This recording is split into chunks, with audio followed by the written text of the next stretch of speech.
പ്രിയപ്പെട്ട സഖാക്കളെ, ഇന്ത്യയിലെ കമ്മ്യൂണിസ്റ്റ് പ്രസ്ഥാനത്തിന് 100 വയസ്സ് പൂർത്തിയാകുന്ന സന്ദർഭമാണിത്. 1920 ഒക്ടോബർ 17-നാണ് അന്ന് സോവിയറ്റ് യൂണിയനിലെ താഷ്കൻഡിൽ ഇന്ത്യയിലെ പല ഭാഗങ്ങളിൽ നിന്നും വിദേശത്തേക്ക് പലായനം ചെയ്ത ബ്രിട്ടീഷ് സാമ്രാജ്യത്വത്തിൻ്റെ ബീഭത്സമായിട്ടുള്ള കടന്നാക്രമണങ്ങളിൽ, അടിച്ചമർത്തലുകളിൽ ഒരു രക്ഷയുമില്ലാതെ ലോകത്തിൻ്റെ പല രാജ്യങ്ങളിലേക്കും യാത്ര ചെയ്തിട്ടുള്ള വിപ്ലവകാരികളിൽ വളരെ പ്രധാനപ്പെട്ട ഒരു സംഘം 1920 താഷ്കൻഡിൽ ഒന്നായി ചേരുകയും അവിടെ വെച്ച് കമ്മ്യൂണിസ്റ്റ് പാർട്ടിയുടെ ഇന്ത്യൻ ഘടകം രൂപീകരിക്കുന്നതിന് തീരുമാനം കൈക്കൊള്ളുകയും ചെയ്യുന്നത്. ആ ഒരു മഹാസംഭവത്തിന് ലോകം സാക്ഷിയായിട്ട് 100 വർഷം ആകുന്ന സന്ദർഭമാണിത്. യാദൃച്ഛികമായിട്ടൊരു പറ്റം ചെറുപ്പക്കാർക്ക് തോന്നിയിട്ടുള്ള വൈകാരികമായിട്ടുള്ളൊരു പ്രതികരണത്തിൻ്റെ ഭാഗമായിട്ടുള്ള കൂടിച്ചേരൽ ആയിരുന്നില്ല അത്. 1900 ആദ്യ വർഷം മുതൽ ഏറ്റവും കടുത്ത അടിച്ചമർത്തലുകളിലൂടെയാണ് ഇന്ത്യ മുന്നോട്ടേക്ക് പോയിക്കൊണ്ടിരുന്നത്. ഇന്ത്യയിലെ സ്വാതന്ത്ര്യ സമര പോരാളികളെ നിഷ്ഠൂരമായി ഇല്ലായ്മ ചെയ്യുന്നതിന് ബ്രിട്ടീഷ് ഗവൺമെൻറ് അവരുടെ സർവ്വ ആയുധങ്ങളും പ്രയോഗിക്കുന്നത് നമുക്ക് കാണാൻ കഴിഞ്ഞിട്ടുള്ളൊരു കാര്യമാണ്.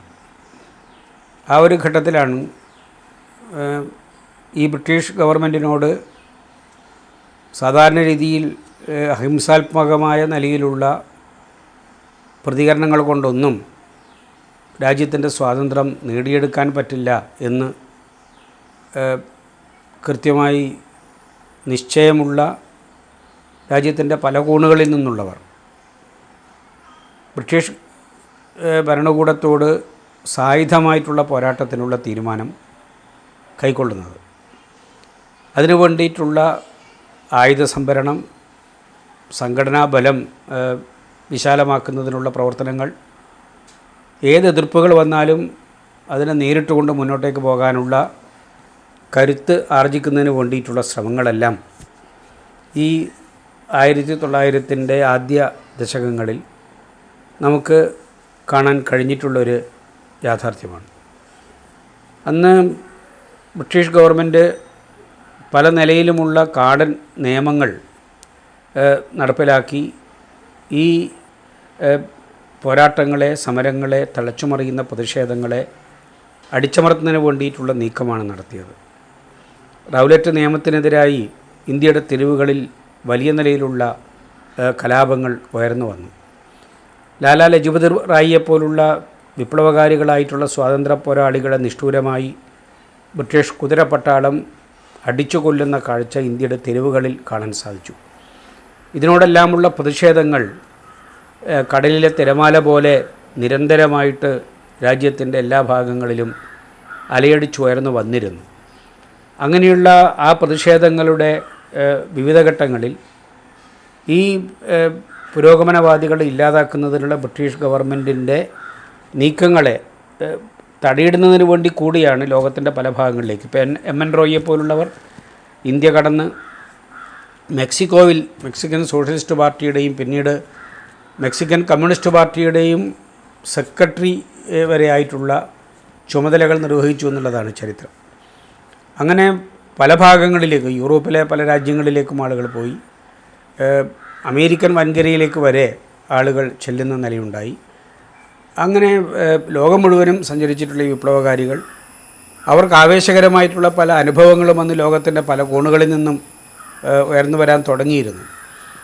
പ്രതിഷേധത്തിൻ്റെ ഒരല ഇന്ത്യയിൽ നിന്ന് നിരന്തരമായിട്ട് പൊട്ടിപ്പുറപ്പെട്ടെന്ന് വേണമെങ്കിൽ പറയാം. അതിലേറ്റവും പ്രധാനമാണ് 1919 ജാലിയൻ വാലാബാഗ് സംഭവം. ഇന്ത്യയിലെ സ്വാതന്ത്ര്യകാംക്ഷികളെയെല്ലാം അതിവൈകാരികമായിട്ടുള്ളൊരു തലത്തിലേക്ക് ആളുകളെ കൊണ്ടുചെന്ന് നിർത്തുന്നതിന് വഴിയൊരുക്കിയിട്ടുള്ളതാണ് ജാലിയൻ വാലാബാഗിലെ നിഷ്ഠൂരമായിട്ടുള്ള കൂട്ടക്കൊല. ആ ചരിത്രം നമുക്കെല്ലാവർക്കും അറിയാം. അതിന്നും ഇന്ത്യയുടെ സ്വാതന്ത്ര്യ സമരത്തിലെ ജ്വലിച്ചു നിൽക്കുന്ന രക്തസാക്ഷിത്വങ്ങളാണ് എന്ന് ആർക്കും വിസ്മരിക്കാൻ പറ്റില്ല. പലപ്പോഴും അവിടെ ചെല്ലുമ്പോൾ ഏഴാച്ചേരി രാമേന്ദ്രൻ്റെ ഒരു കവിതയിലെ വരികളാണ് ഓർമ്മ വരിക. ജാലിയൻവാലാബാഗിൻ്റെ മണ്ണിൽ നിൽക്കുമ്പോൾ അവിടെ മുളച്ചു പൊന്തുന്ന ചെടികളിൽ വിരിയുന്ന പൂക്കൾക്ക് പോലും രക്തവർണ്ണമാണ് എന്ന് ഏഴാച്ചാരി രാമേന്ദ്രൻ വളരെ വൈകാരികമായിട്ടുള്ളൊരു മനസ്സോടുകൂടി കവിത എഴുതിയിട്ടുണ്ട്.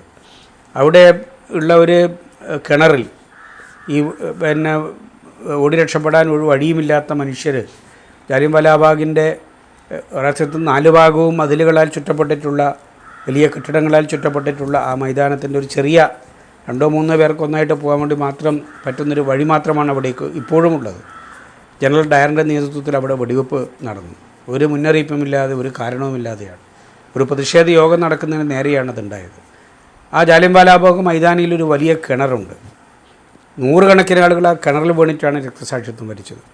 ഇപ്പോഴും ആ കിണറിൽ തിളച്ചുമറിയുന്ന വെള്ളത്തിന് ചുവപ്പ് നിറമാണ്, രക്തവർണ്ണമാണ് എന്ന് നമുക്ക് ആലങ്കാരികമായിട്ടല്ല വസ്തുതാപരമായിട്ട് തന്നെ നമുക്ക് അങ്ങനെയൊരു തോന്നലാണ് ഉണ്ടാവുക. ജാലിയൻവാലാബാഗ് സംഭവങ്ങളൊക്കെ വലിയ രീതിയിലുള്ള പ്രതികരണങ്ങളുണ്ടായി.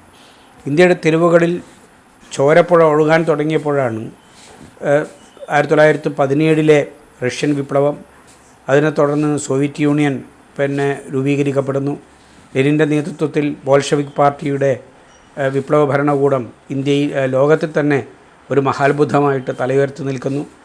ആ കമ്മ്യൂണിസ്റ്റ് ആശയഗതി അതിൻ്റെ പ്രായോഗികമായിട്ടുള്ള തലം ഒക്കെ ഉയർന്നു വന്നപ്പോൾ വലിയ നിലയിൽ ലോകത്തിൽ ഇടതുപക്ഷ മനസ്സുള്ളവർക്ക് ആവേശകരമായിട്ടുള്ള അനുഭവങ്ങളുണ്ടായി എന്നുള്ളത് ചരിത്രമാണ്.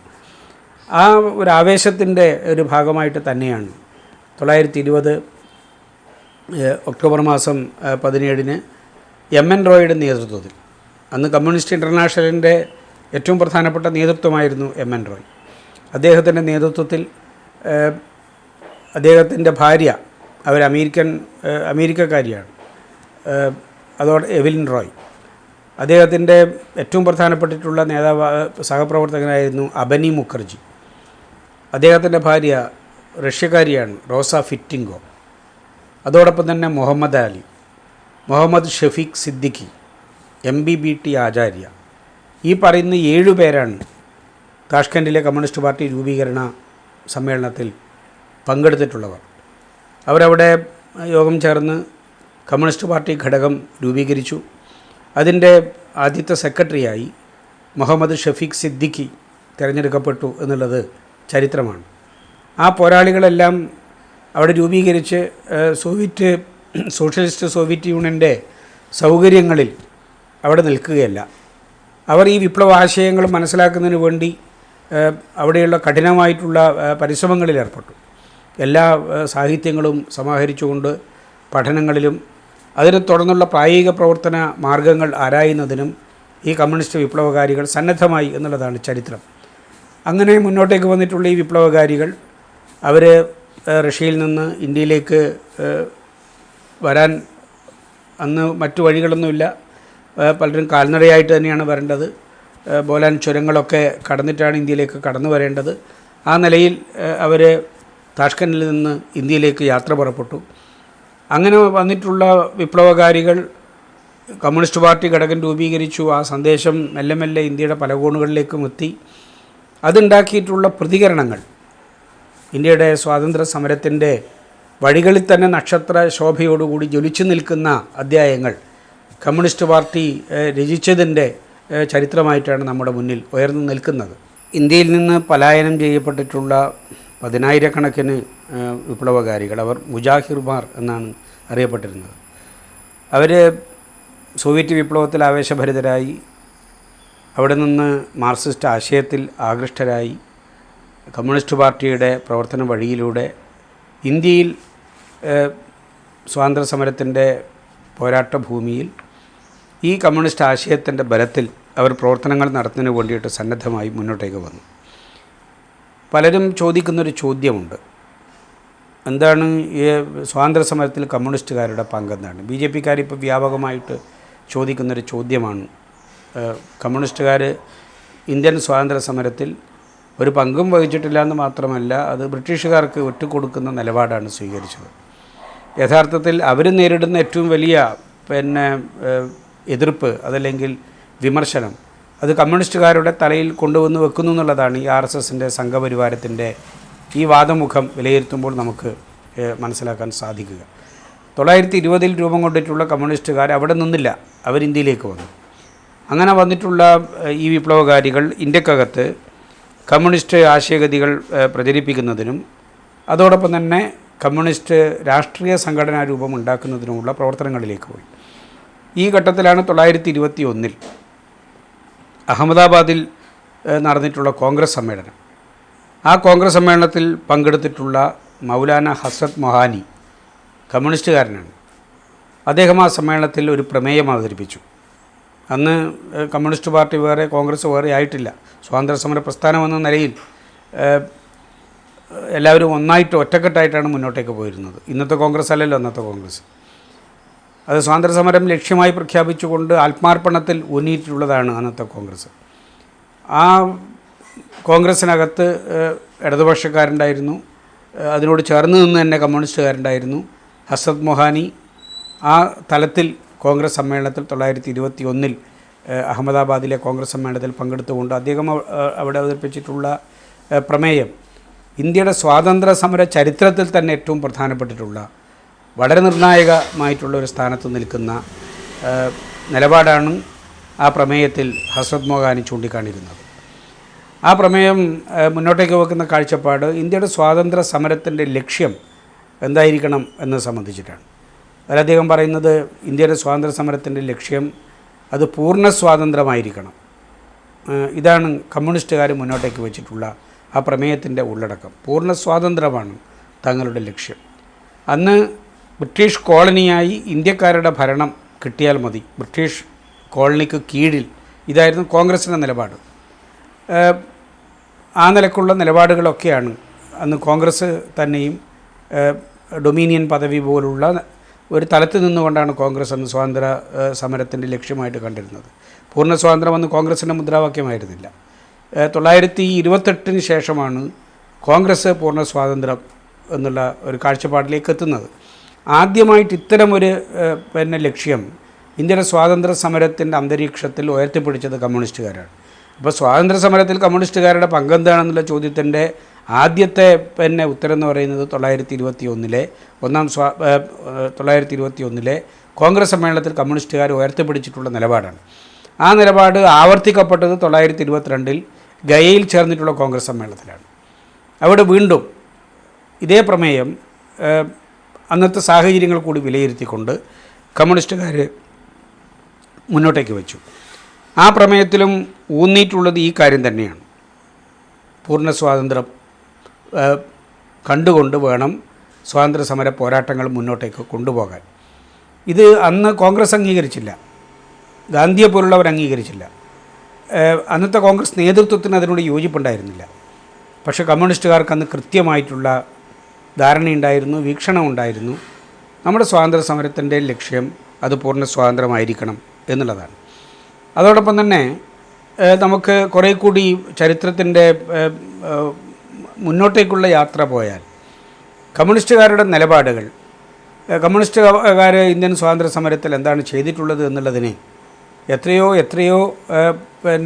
അനുഭവങ്ങൾ നമ്മുടെ മുന്നിലുണ്ട്. കമ്മ്യൂണിസ്റ്റ് പാർട്ടി രൂപീകരിച്ചിട്ട് ആദ്യം തന്നെ 1920 വന്നു.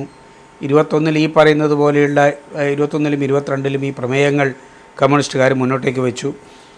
അത് കഴിഞ്ഞ് ഇന്ത്യയിലേക്ക് വന്നിട്ടുള്ള കമ്മ്യൂണിസ്റ്റ് വിപ്ലവകാരികളെ ബ്രിട്ടീഷ് ഭരണകൂടം അവരെല്ലാം അറസ്റ്റ് ചെയ്തു. അവർ പറഞ്ഞിട്ടുള്ളത് എന്താണ്?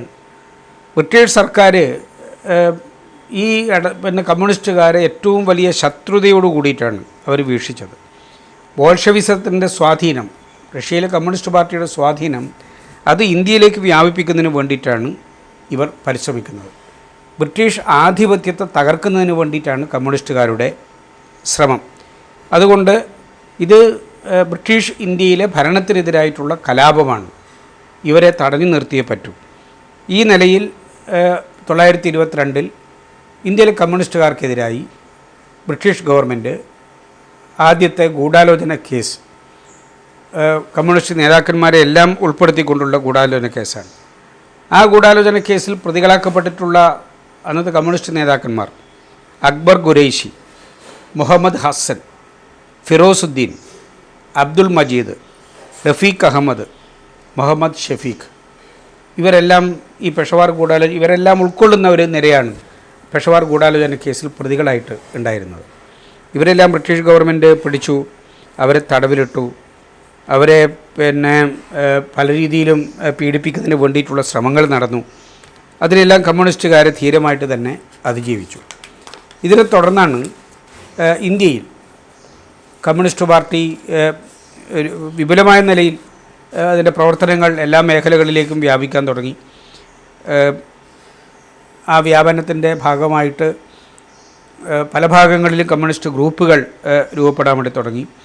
അങ്ങനെയുള്ള കമ്മ്യൂണിസ്റ്റ് ഗ്രൂപ്പുകളൊക്കെ രൂപപ്പെട്ട് വന്നതിൻ്റെ ഒരു തുടർച്ചയായിട്ടാണ് 1925 സത്യഭക്ത എന്ന് പറയുന്ന ഒരു വിപ്ലവകാരിയുടെ നേതൃത്വത്തിൽ അദ്ദേഹം മുൻകൈയെടുത്തുകൊണ്ട് കാൺപൂരിൽ കൃത്യമായിട്ട് പറഞ്ഞാൽ 1925 ഡിസംബർ 28 മുതൽ 30 വരെ അതിൽ സത്യഭക്തക്ക് കൂട്ടായിട്ട് മൗലാന ഹസ്രത്ത് മൊഹാനി കൂടി ഉണ്ടായിരുന്നു. ഇവരെല്ലാവരും ആലോചിച്ചിട്ടാണ് കാൺപൂരിൽ ഒരു വിപുലമായിട്ടുള്ള കമ്മ്യൂണിസ്റ്റ് കൺവെൻഷൻ വിളിച്ചു ചേർക്കുന്നത്. അതിൽ ഇന്ത്യയിൽ വിവിധ മേഖലകളിൽ നിന്നുള്ള വിപ്ലവകാരികൾ അതിൽ പങ്കെടുത്തു. അതിൽ പങ്കെടുത്തിട്ടുള്ളതിൽ തമിഴ്നാട്ടിൽ നിന്ന്, അന്ന് തമിഴ്നാടില്ല, മദ്രാസാണ്, മദ്രാസിയിൽ നിന്ന് വന്നിട്ടുള്ള, മദ്രാസിൽ ആദ്യമായിട്ട് ചെങ്കൊടി ഉയർത്തിയിട്ടുള്ള മഹാനായിട്ടുള്ള വിപ്ലവകാരി ശിങ്കാരവേലു ചെട്ടിയാർ. അദ്ദേഹത്തെക്കുറിച്ചുള്ളൊരു പുസ്തകം ഇപ്പോൾ ഇറങ്ങിയിട്ടുണ്ട്. ആ ശിങ്കാരവേലു ചെട്ടിയാർ കാൺപൂർ സമ്മേളനത്തിൽ പങ്കെടുത്തു. അതോടൊപ്പം തന്നെ മുസാഫർ അഹമ്മദ് ആ സമ്മേളനത്തിൽ പങ്കെടുത്തിട്ടുള്ളയാളായിരുന്നു.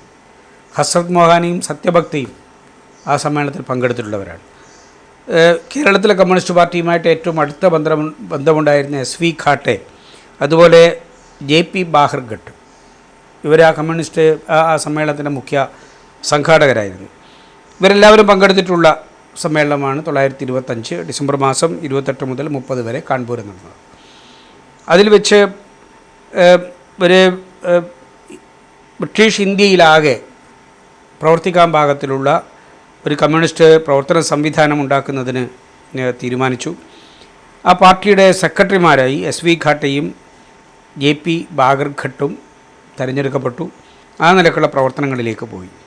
ഈ കമ്മ്യൂണിസ്റ്റ് സമ്മേളനം വിളിച്ചു ചേർക്കുന്നതിന് നേതൃത്വം കൊടുത്തിട്ടുള്ള വിപ്ലവകാരികൾക്കെതിരായി 1924 കാൺപൂരിൽ വെച്ച് ഇവർ ഗൂഢാലോചന നടത്തി എന്ന പേരിലുള്ള വലിയ പറ്റം കമ്മ്യൂണിസ്റ്റ് നേതാക്കന്മാർ ഉൾപ്പെടുത്തിക്കൊണ്ടുള്ള ഒരു ഗൂഢാലോചന കേസ് കൂടി ബ്രിട്ടീഷ് ഗവൺമെൻറ് ഉണ്ടാക്കിയെടുത്തു. അതിൽ ഈ വിപ്ലവകാരികൾ മുഴുവനും ചേർത്തു. ബ്രിട്ടീഷ് ഇന്ത്യ അട്ടിമറിക്കുന്നതിന് വേണ്ടിയിട്ടാണ് ഇവർ ശ്രമിക്കുന്നത് എന്ന് പറഞ്ഞുകൊണ്ടാണ്. അപ്പോൾ കമ്മ്യൂണിസ്റ്റുകാർ ഇന്ത്യൻ സ്വാതന്ത്ര്യ സമരത്തിൽ എന്ത് പങ്കാണ് വഹിച്ചത് എന്നുള്ളതിന് ഈ RSSകാർ, ഈ സംഘപരിവാരക്കാർ ഒക്കെ ഉന്നയിക്കുന്ന വാദമുഖത്തിന് അവർ ബ്രിട്ടീഷുകാരുടെ പിന്നാലെ നടന്നിട്ടുള്ള ഘട്ടത്തിൽ 1925 RSS ഉണ്ടാകുന്നത്. ഹിന്ദു മഹാസഭ പോലുള്ള പ്രസ്ഥാനങ്ങൾ അന്ന് പ്രവർത്തിച്ചു വരുന്നുണ്ട്. അവരെവിടെയായിരുന്നു എന്നുള്ളതിൻ്റെ ചോദ്യത്തിന് അവർ രൂപീകരിക്കപ്പെട്ടത് മുതൽ അവർ ആരുടെ പക്ഷത്തായിരുന്നു എന്നുള്ളത് ഇന്ത്യയുടെ ചരിത്രത്തിൽ ഇങ്ങനെ പകൽ വെളിച്ചം പോലെ കാണപ്പെടുന്നൊരു കാര്യമാണ്. അവർ ബ്രിട്ടീഷുകാർക്ക് വേണ്ടി പാദസേവ നടത്തിയിട്ടുള്ളവരാണ് എന്നതിന് എത്ര ഉദാഹരണങ്ങൾ ഇന്ത്യയുടെ സ്വാതന്ത്ര്യ സമരത്തിൻ്റെ ഏടുകളിൽ നമുക്ക് കാണാൻ സാധിക്കും. അവരാണിപ്പോൾ കമ്മ്യൂണിസ്റ്റുകാരെ നോക്കിയിട്ട് പറയുന്നത് ഇവർ സ്വാതന്ത്ര്യ സമരത്തിൽ എന്താണ് ചെയ്തത്? ബ്രിട്ടീഷുകാർക്ക് എന്താ വേറെന്തെങ്കിലും കാര്യമുണ്ടോ? കമ്മ്യൂണിസ്റ്റുകാരെ പിടിച്ച് തടവിലിടാൻ, അവർക്കെതിരായിട്ട് ഗൂഢാലോചന കേസ് നടത്താൻ? സ്വാതന്ത്ര്യ സമരത്തിൽ കൃത്യമായിട്ടുള്ള ഒരു കാഴ്ചപ്പാടോടുകൂടി പൂർണ്ണ സ്വാതന്ത്ര്യമെന്ന ആവശ്യം നേടിയെടുക്കുന്നതിന് വേണ്ടി ബഹുജനങ്ങൾ അണിനിരത്തുന്ന ചുമതലയാണ് കമ്മ്യൂണിസ്റ്റുകാർ നിർവഹിക്കുന്നത് എന്നുള്ളത് കൊണ്ടാണ് കമ്മ്യൂണിസ്റ്റുകാർക്കെതിരായിട്ട് ബ്രിട്ടീഷ് വേട്ട നടന്നത് എന്ന് സാമാന്യ ബുദ്ധിയുള്ള ആർക്കും മനസ്സിലാക്കാൻ സാധിക്കുന്നൊരു കാര്യമാണ്. അപ്പോൾ ഈ നിലയിലാണ് കമ്മ്യൂണിസ്റ്റുകാർ മുന്നോട്ടേക്ക് പോയത്. 1925 24 കാൺപൂർ ഗൂഢാലോചന കേസ്, 25 കമ്മ്യൂണിസ്റ്റ് പാർട്ടിയുടെ സമ്മേളനം, അത് കഴിഞ്ഞ് കുറേ കൂടി വിപുലമായി കമ്മ്യൂണിസ്റ്റ് പാർട്ടിയുടെ പ്രവർത്തനങ്ങൾ. ആ പ്രവർത്തനങ്ങൾ വിപുലമായതിൻ്റെ പശ്ചാത്തലത്തിലാണ് 1929 മദ്രാസിൽ നിന്നുള്ള ശിങ്കാരവേലു ചെട്ടിയാർ കൽക്കത്തയുടെ തെരുവുകളിൽ വിപ്ലവാശയം വിതച്ച് കൃഷിക്കാരെയും തൊഴിലാളികളെയും എല്ലാം സംഘടിപ്പിച്ച് ആ നാടിൻ്റെ പ്രിയപ്പെട്ട കാക്ക ബാബു ആയിട്ടറിയപ്പെടുന്ന മുസാഫർ അഹമ്മദ്, ഉത്തർപ്രദേശിൻ്റെ ഗ്രാമപഥങ്ങളിൽ പോർക്കളങ്ങൾ സൃഷ്ടിച്ചിട്ടുള്ള ഉന്നതമായ വിദ്യാഭ്യാസം നേടിയിരുന്ന PC ജോഷി, ബോംബെയിലെ തൊഴിലാളി വർഗത്തിൻ്റെ ഏറ്റവും പ്രിയപ്പെട്ട നേതാവായിട്ട് വളർന്നു വന്ന SA ഡാംഗെ, ഇവരെല്ലാവരെയും ഉൾച്ചേർത്ത് 31 പേരെ പ്രതികളാക്കി ചേർത്തിട്ടുള്ള, ലോകം മുഴുവനും ശ്രദ്ധിച്ചിട്ടുള്ള ഒരു ഗൂഢാലോചന കേസ് 1929 മീറത്ത് ഗൂഢാലോചന കേസ് എന്ന പേരിൽ കമ്മ്യൂണിസ്റ്റുകാർക്കെതിരായിട്ട് ബ്രിട്ടീഷ് ഗവൺമെൻറ് ഉണ്ടാക്കിയെടുക്കുന്നത്. ആ കേസ് വലിയ ചർച്ചാ വിഷയമായി. ബർണാഡ് ഷായും ആൽബർട്ട് ഐൻസ്റ്റൈനും റൊമാങ് റൊളാങ്ങും അങ്ങനെയൊക്കെ പോലുള്ള പ്രഗത്ഭമതികളായിട്ടുള്ള ലോകത്തിലെ ബ്രിട്ടീഷ് യൂറോപ്പിലെ എഴുത്തുകാർ അവരൊന്നടങ്കം ഈ മീറത്ത് ഗൂഢാലോചന കേസിൽ കമ്മ്യൂണിസ്റ്റുകാരെ പ്രതികളാക്കിയിട്ട് അവരെ തടവിലിട്ട് പീഡിപ്പിക്കുന്നതിനെതിരായി ബ്രിട്ടീഷ് ഗവൺമെൻറ്റിന് നിവേദനങ്ങൾ നൽകി അതിശക്തമായിട്ടുള്ള പ്രതിഷേധം ഉയർത്തിക്കൊണ്ട് വന്നിട്ടുള്ളത് നമ്മുടെ ചരിത്രത്തിൻ്റെ ഭാഗമാണ്. 1929 മീറത്ത് ഗൂഢാലോചന കേസിലെ പ്രതികൾ അവർക്ക് വേണ്ടി നിയമസഹായ സമിതി രൂപീകരിച്ച് അതിൻ്റെ പ്രവർത്തനങ്ങളും ഉത്തരവാദിത്വങ്ങളും ഏറ്റെടുത്തത് ആരാണ് എന്ന് ഈ BJPക്കാർ ആലോചിക്കേണ്ട ഒരു കാര്യമാണ്. കോൺഗ്രസ്സുകാരും നന്നായിട്ട് ആലോചിക്കണം. അവരും പലപ്പോഴും ക്വിറ്റ് ഇന്ത്യ സമരത്തൊക്കെ മുൻനിർത്തിയിട്ട് കമ്മ്യൂണിസ്റ്റുകാരെ അപഹസിക്കുന്നുണ്ടല്ലോ. അവരും ആലോചിക്കേണ്ട ഒരു കാര്യമാണ്. മോത്തിലാൽ നെഹ്റുവും മുഹമ്മദ് അലി ജിന്നയും ഉത്തരവാദിത്വം ഏറ്റെടുത്തുകൊണ്ടാണ്, അവരുടെ നേതൃത്വത്തിലാണ് ഈ കമ്മ്യൂണിസ്റ്റ് വിപ്ലവകാരികൾക്ക് വേണ്ടി കോടതിയിൽ നിയമപോരാട്ടം നടത്തുന്നതിനുള്ള നിയമസഹായ സമിതി രൂപീകരിച്ചത്. ആർക്കെങ്കിലും നിഷേധിക്കാൻ പറ്റുമോ? ആ കോടതി മുറികളിൽ കമ്മ്യൂണിസ്റ്റുകാരെ നടത്തിയിട്ടുള്ള എന്താ? ഫിദൽ കാസ്ട്രോവിൻ്റെ പ്രസിദ്ധമായിട്ടൊരു പുസ്തകമില്ലേ, ചരിത്രം എന്നെ കുറ്റക്കാരന് അല്ലെന്ന് വിധിക്കും. എത്രയോ മണിക്കൂറുകൾ നീണ്ടു നിന്ന കാസ്ട്രോവിൻ്റെ കോടതിയിലെ വാദമുഖങ്ങളാണ് ആ ചെറിയ പുസ്തകത്തിൽ പ്രതിപാദിക്കുന്നത്. ആ പുസ്തകത്തിൽ പ്രതിപാദിക്കുന്നത് പോലെ അതിന് സമാനമായിട്ടുള്ള കാര്യമാണ് മീറത്ത് ഗൂഢാലോചന കേസിലെ വിചാരണ വേളയിൽ കമ്മ്യൂണിസ്റ്റുകാർ മുന്നോട്ടേക്ക് വെച്ചത്. അവർ കോടതിയിൽ തങ്ങളുടെ വാദമുഖങ്ങൾ അവതരിപ്പിച്ചു. ഞങ്ങൾ എന്തിനാണ് ഈ സ്വാതന്ത്ര്യ പോരാട്ടത്തിൽ നിൽക്കുന്നത്? ഞങ്ങളുടെ ലക്ഷ്യം എന്താണ്? ഞങ്ങൾ ഈ നാടിൻ്റെ സ്വാതന്ത്ര്യത്തിന് വേണ്ടിയിട്ടാണ് ഈ സമരമുഖത്ത് നിൽക്കുന്നത്. ഞങ്ങൾ ഈ പോരാട്ടങ്ങൾ കൂടുതൽ ശക്തമായിട്ട് മുന്നോട്ടേക്ക് കൊണ്ടുപോകാനാണ് ആഗ്രഹിക്കുന്നത്. ഞങ്ങൾ ഇന്ത്യയുടെ മക്കളാണ്. ഞങ്ങൾക്ക് വേണ്ടത് സ്വാതന്ത്ര്യമാണ്. ഇതാണ് മീറത്ത് ഗൂഢാലോചന കേസിലെ പ്രതികളാക്കപ്പെട്ടിട്ടുള്ള കമ്മ്യൂണിസ്റ്റുകാർ ധീരമായി തലയുയർത്തിപ്പിടിച്ച് കോടതിയിൽ വാദിച്ചത്. 10,000-കണക്കിന് പേജുകളിൽ ആ കോടതിയിൽ കമ്മ്യൂണിസ്റ്റുകാർ നടത്തിയിട്ടുള്ള വാദമുഖങ്ങളൊക്കെ എഴുതി രേഖപ്പെടുത്തി വെച്ചിട്ടുള്ളത് ഇന്ത്യയുടെ ചരിത്ര ശേഖരങ്ങളിൽ, ആർക്കൈവ്സുകളിൽ നമുക്ക് കാണാൻ സാധിക്കുന്നൊരു കാര്യമാണ്. ഇതാണ് കമ്മ്യൂണിസ്റ്റുകാരൻ്റെ നിലപാട് സ്വാതന്ത്ര്യ സമരത്തിൽ. അത് കഴിഞ്ഞ് നിങ്ങളാലോചിക്കണം, ഇന്ത്യ മുഴുവനും വലിയ നിലയിലുള്ള പോരാട്ടം വന്നു. ബ്രിട്ടീഷ് ഭരണകൂടത്തിൻ്റെ അടിച്ചമർത്തലിനെതിരായിട്ട് വലിയ പ്രതിഷേധങ്ങൾ ഉയർന്നു വന്നു. ആ പ്രതിഷേധങ്ങൾ പല രീതിയിലും കമ്മ്യൂണിസ്റ്റുകാരുടെ നേതൃത്വത്തിൽ തന്നെയുള്ള പല പോരാട്ടങ്ങൾക്കും വഴിയൊരുക്കി. മീറത്ത് ഗൂഢാലോചന കേസിലെ പ്രതികളെ 4 വർഷത്തെ വിചാരണയെ തുടർന്നാണ് അവരെ ശിക്ഷിക്കുന്നത്. അതിലെ മുസാഫർ അഹമ്മദിനെ നാട് കടത്തി ബ്രിട്ടീഷുകാർ. 8 മുതൽ 12 വർഷം വരെയുള്ള തടവ് ശിക്ഷയാണ് അതിലെ പ്രതികൾക്ക് വിധിച്ചത്. അതിലെ 16 മീറത്ത് ഗൂഢാലോചന കേസിലെ പ്രതികളായിട്ടുള്ള വിപ്ലവകാരികൾ അവരെല്ലാവരും കൂടിയാലോചിച്ചിട്ടാണ് കമ്മ്യൂണിസ്റ്റ് പാർട്ടിയുടെ ആദ്യത്തെ പൂർണ്ണമായിട്ടുള്ളൊരു കർമ്മ പരിപാടി തയ്യാറാക്കുന്നത്. പൂർണ്ണ സ്വാതന്ത്ര്യത്തെ മുൻനിർത്തിക്കൊണ്ട് ഇന്ത്യയിലെ എല്ലാ ജനവിഭാഗങ്ങളെയും, അത് വർഗ ബഹുജന പ്രസ്ഥാനങ്ങളൊക്കെ രൂപീകരിച്ച് അതിവിപുലമായ രീതിയിലുള്ള പോരാട്ടങ്ങൾ ഉയർത്തിക്കൊണ്ട് വരുന്നതിന് വേണ്ടിയിട്ടുള്ളൊരു പരിപാടി ഡ്രാഫ്റ്റ് പ്ലാറ്റ്ഫോം ഫോർ ആക്ഷൻ എന്ന പേരിൽ ആദ്യമായിട്ട് മുന്നോട്ടേക്ക് വെക്കുന്നത് ഈ വിപ്ലവകാരികളാണ്. ഈ നിലക്ക് കമ്മ്യൂണിസ്റ്റ് പ്രസ്ഥാനം കൂടുതൽ ശക്തമായി മുന്നോട്ടേക്ക് പോകുന്ന നിലയുണ്ടായി. ബ്രിട്ടീഷുകാരെ അതിനെ നേരിട്ടത് കമ്മ്യൂണിസ്റ്റ് പാർട്ടിയെ നിരോധിച്ചുകൊണ്ടാണ്. പരസ്യപ്രവർത്തനം അനുവദിക്കാത്ത നിലയിൽ കമ്മ്യൂണിസ്റ്റുകാർ നിരന്തരമായിട്ട് വേട്ടയാടി.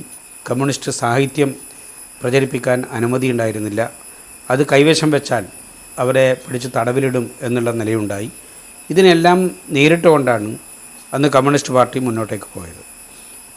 ഞാൻ പറഞ്ഞു വന്നത് കമ്മ്യൂണിസ്റ്റുകാർ സ്വാതന്ത്ര്യ സമരത്തിൽ വഹിച്ചിട്ടുള്ള പങ്കെന്താണെന്നുള്ളതാണ്.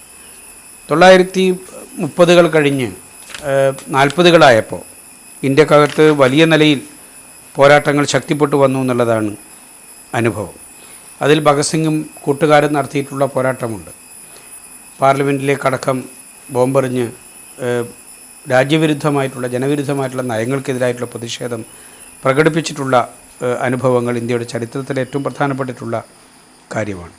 അന്ന് കോൺഗ്രസിനകത്തും വലിയ നിലയിൽ തർക്കങ്ങളുണ്ടായി. ഇടതുപക്ഷവും വലതുപക്ഷവുമായി തിരിഞ്ഞുകൊണ്ടുള്ള ഏറ്റുമുട്ടലുകളെന്ന് ശക്തിപ്പെട്ടു. സുഭാഷ് ചന്ദ്രബോസും നെഹ്റുവും അതുപോലെ തന്നെ ഭഗത് സിംഗ് ഉൾപ്പെടെയുള്ള ദേശീയ വിപ്ലവകാരികളും കോൺഗ്രസിനകത്ത് രൂപം കൊണ്ടിട്ടുള്ള കോൺഗ്രസ് സോഷ്യലിസ്റ്റ് പാർട്ടിയും കമ്മ്യൂണിസ്റ്റുകാരും പിന്നെ സ്വാമി സഹജാനന്ദ സരസ്വതിയെ പോലെയുള്ള മഹാരഥന്മാരായിട്ടുള്ള ആളുകൾ നേതൃത്വം നൽകിയിട്ടുള്ള കിസാൻ സഭയും എല്ലാം ഉൾക്കൊള്ളുന്ന ഒരു വലിയ ശ്രേണി ഇടതുപക്ഷമായിട്ട് ഇന്ത്യൻ രാഷ്ട്രീയത്തിൽ മുന്നോട്ടേക്ക് വന്നു. അതിന് വിപരീത ദിശയിൽ വലതുപക്ഷമായിട്ട് മഹാത്മാഗാന്ധിയും സർദാർ വല്ലഭഭായ് പട്ടേലും അതുപോലെ സി രാജഗോപാലാചാരിയും രാജേന്ദ്ര പ്രസാദും എല്ലാം നയിച്ചിട്ടുള്ള ഒരു കോൺഗ്രസ് പക്ഷമുണ്ട് എന്നുള്ളതും എല്ലാവർക്കും അറിയുന്ന ഒരു കാര്യമാണ്. അത് കോൺഗ്രസിൻ്റെ പ്രസിഡന്റ് തെരഞ്ഞെടുപ്പിൽ വരെ നിഴലിച്ചു. ഗാന്ധിയുടെ നോമിനിയെ ഇടതുപക്ഷത്തിൻ്റെ പ്രതിനിധിയായിട്ടുള്ള സുഭാഷ് ചന്ദ്രബോസ് പരാജയപ്പെടുത്തി പ്രസിഡൻ്റാവുന്ന നിലയിലേക്ക് രാജ്യത്തിൻ്റെ കോൺഗ്രസിൻ്റെ ആഭ്യന്തര തർക്കം തന്നെ ഈ ഒരു തലത്തിലേക്ക് രൂപപ്പെട്ടു എന്നുള്ളത് ഏറ്റവും പ്രധാനപ്പെട്ടിട്ടുള്ള സംഭവവികാസമാണ്. അതിൻ്റെ വിശദാംശങ്ങളൊന്നും പോകാനുള്ള സമയം നമുക്ക് ഈ സന്ദർഭത്തിലില്ല എന്നുള്ളത് പ്രധാനപ്പെട്ടതാണ്. അതോടൊപ്പം തന്നെ നാട്ടിൽ കർഷക സമരങ്ങൾ രൂപപ്പെട്ട് വരാൻ തുടങ്ങി. ജന്മിത്വത്തിനെതിരായും ജന്മിത്വത്തെ സംരക്ഷിക്കുന്ന ബ്രിട്ടീഷ് ആധിപത്യത്തിനെതിരായിട്ടുമുള്ള സമരം രാജ്യവ്യാപകമായിട്ട് ഉയർന്നു വന്നു. അതിലേറ്റവും പ്രധാനമാണ് കയ്യൂർ, പുന്നപ്ര വയലാർ, തെലങ്കാന. കൃഷിക്കാരൻ ഉൽപ്പാദിപ്പിക്കുന്നത് മുഴുവനും ജന്മി തട്ടിയെടുക്കുന്ന ഒരവസ്ഥയിൽ നിന്ന് 1/3 എങ്കിലും ഞങ്ങൾക്ക് വേണം എന്നാവശ്യപ്പെട്ടിട്ടുള്ള തേബാഗ സമരം, ആദിവാസികളുടെ പോരാട്ടങ്ങൾ, ബംഗാളിലെ വിപ്ലവകാരികൾ, സൂര്യസേനനെ പോലുള്ള വിപ്ലവകാരികൾ നടത്തിയിട്ടുള്ള സമരങ്ങൾ, അങ്ങനെ ഒരു അലമാല പോലെ രാജ്യത്ത് പോരാട്ടങ്ങൾ ഉയർന്നു വന്നു.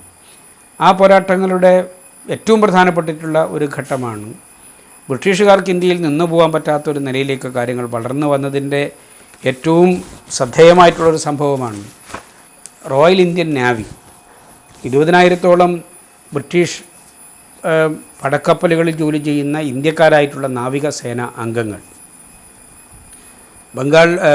ബോംബെ തുറമുഖത്ത് നങ്കൂരമിട്ടിട്ടുള്ള കപ്പലുകളിലെ ഈ സേന അംഗങ്ങൾ അവർ ബ്രിട്ടീഷ് ഗവൺമെൻറ്റിനോട് പറഞ്ഞു, അതുവരെ ബ്രിട്ടീഷ് ഗവൺമെൻറ് ശമ്പളം വാങ്ങുന്നവരാണ്, അവർ പറഞ്ഞു ഇനി ഞങ്ങളുടെ രാജ്യത്തിനെതിരായിട്ട് വെടിയുതിർക്കാൻ ഞങ്ങൾക്ക് മനസ്സില്ല, ഞങ്ങൾ ഇന്ത്യയുടെ സ്വാതന്ത്ര്യത്തിന് വേണ്ടിയിട്ടാണ് നിൽക്കുന്നത്. ബ്രിട്ടീഷ് ഗവൺമെൻറ്റിനെ അതിൻ്റെ ആടി ഒലച്ചിട്ടുള്ള ഒരു വലിയ സംഭവമായിരുന്നു നാവിക കലാപമെന്ന് പിന്നീട് അറിയപ്പെടുന്ന റോയൽ ഇന്ത്യൻ നാവിയിലെ സൈനികർ നടത്തിയിട്ടുള്ള പ്രതിഷേധം എന്ന് പറയുന്നത്. അവർ ആ സ്വാതന്ത്ര്യ സമരത്തിൻ്റെ മുന്നണിയിലേക്ക് മാർച്ച് ചെയ്തു. കപ്പലുകളിൽ മുഴുവനും അവർ സ്വാതന്ത്ര്യം പ്രഖ്യാപിച്ച് പതാക ഉയർത്തി. കമ്മ്യൂണിസ്റ്റുകാർ സ്വാതന്ത്ര്യ സമരത്തിൽ പങ്കെടുത്തിട്ടില്ല എന്ന് പറയുന്ന ഈ RSSകാരോട് സംഘപരിവാരക്കാരോട് ഇന്നിങ്ങനെ വാചകമടിച്ച് നടക്കുന്ന നരേന്ദ്രമോദിയുടെയും പിണിയാളുകളോടും വളരെ ബഹുമാനത്തോടു കൂടിയിട്ട് നമുക്ക് ചോദിക്കാൻ കഴിയേണ്ട ഒരു കാര്യമുണ്ട്. ആ നാവികസേന അംഗങ്ങൾ അന്നത്തെ ഇന്ത്യൻ സ്വാതന്ത്ര്യ സമരത്തിൻ്റെ മുന്നണിയിൽ നിൽക്കുന്ന പ്രസ്ഥാനങ്ങളുടെ പതാക ഉയർത്തിപ്പിടിച്ചുകൊണ്ടാണ് സ്വാതന്ത്ര്യ സമര പോരാട്ടം മുന്നോട്ടേക്ക് കൊണ്ടുപോകാനുള്ള തീരുമാനമെടുക്കുന്നത്. അവർ ആ പ്രതിജ്ഞ എടുക്കുന്നത്, അവർ ഉയർത്തിപ്പിടിച്ചിട്ടുള്ള കൊടി ഏതൊക്കെയാണ്? ഈ RSSകാരൻ്റെ സംഘപരിവാരക്കാരൻ്റെ ഹിന്ദു മഹാസഭക്കാരൻ്റെ കൊടി അവർ ഉയർത്തിപ്പിടിച്ചതിലുണ്ടോ? ഇവർ സ്വാതന്ത്ര്യ സമരത്തിലുണ്ടായിരുന്നുവെങ്കിൽ അവരുടെ കൊടി സ്വാഭാവികമായിട്ടും ഉയർത്തിപ്പിടിക്കില്ലേ? ദേശീയ പ്രസ്ഥാനത്തിൻ്റെ കൊടിയായിട്ടുള്ള ത്രിവർണ്ണ പതാക ഉണ്ടായിരുന്നു. മുഹമ്മദ് അലി ജിന്നയൊക്കെ നയിച്ച് ഇന്ത്യയുടെ സ്വാതന്ത്ര്യത്തിന് വേണ്ടി പൊരുതിയിട്ടുള്ള മുസ്ലിം ലീഗിൻ്റെ കൊടി ഉണ്ടായിരുന്നു. മുസ്ലിം ലീഗ് സ്വാതന്ത്ര്യത്തിന് വേണ്ടി പൊരുതുന്ന പ്രസ്ഥാനമായിരുന്നു. അവർ ഉയർത്തിയിട്ടുള്ള മറ്റൊരു പതാക അരിവാളും ചുറ്റികയും ആലേഖനം ചെയ്തിട്ടുള്ള കമ്മ്യൂണിസ്റ്റുകാരുടെ ചെങ്കൊടിയാണ്. കാരണം ഇന്ത്യൻ സ്വാതന്ത്ര്യ സമരത്തിൻ്റെ മുന്നണിയിൽ നിൽക്കുന്നത് കമ്മ്യൂണിസ്റ്റുകാരാണ് എന്നത് ഈ നാവികസേന അംഗങ്ങൾക്ക് സംശയമില്ല. RSSകാർക്ക് സംശയമുണ്ട്. കാരണം അവർ ഈ ഒറ്റ കൊടുത്തിട്ടുള്ള ചരിത്രമുള്ളവർക്ക് ഇപ്പോൾ മാന്യതയുടെ കുപ്പായം അണിയണമെങ്കിൽ ഈ പോരാട്ടങ്ങളിൽ വീരോചിതമായി പൊരുതി ജീവൻ കൊടുത്ത് ഇന്ത്യയുടെ സ്വാതന്ത്ര്യത്തിന് വേണ്ടി പൊരുതിയിട്ടുള്ളവരെ പരിഹസിച്ചാലേ അപഹസിച്ചാലേ അവരടിച്ചമർത്തിയാലേ അവർക്ക് രക്ഷയുള്ളൂ. അതിൻ്റെ ഏറ്റവും അവസാനത്തെ ചില സൂചനകളാണ് ഇന്ത്യ ഗവൺമെൻറ് പ്രസിദ്ധീകരിക്കുന്ന ഇന്ത്യയിലെ ഹിസ്റ്റോറിക്കൽ ചരിത്ര കോൺഗ്രസ് വലിയ പഠനം നടത്തി പ്രസിദ്ധീകരിച്ചിട്ടുള്ള 5 വാള്യങ്ങളുള്ള രക്തസാക്ഷി നിഘണ്ടുക്കൾ 5 വാള്യങ്ങളായിട്ടുള്ളതാണ്.